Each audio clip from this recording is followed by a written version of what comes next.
I've been attached with the feeling of now waking up with you by my side.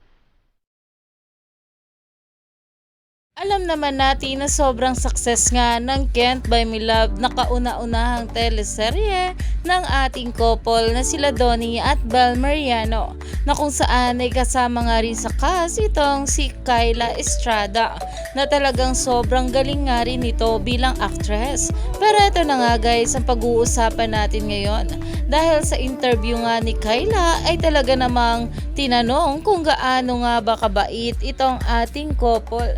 Narito nga guys sa nasabing video. Cute. Yeah, she's so cute. She's so adorable. Kasi feeling ko na naging close kami ni Belle. Parang ateng-ate niya talaga ako. Parang ganun yung relationship namin eh.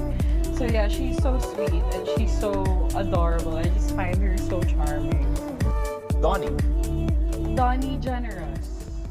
Yeah, Donnie's really generous. Though sa Can't Buy Me Love kasi, di kami madalas magka-eksena. But he would always make an effort to sort of show his appreciation to all of us as a cast, even sa bronze.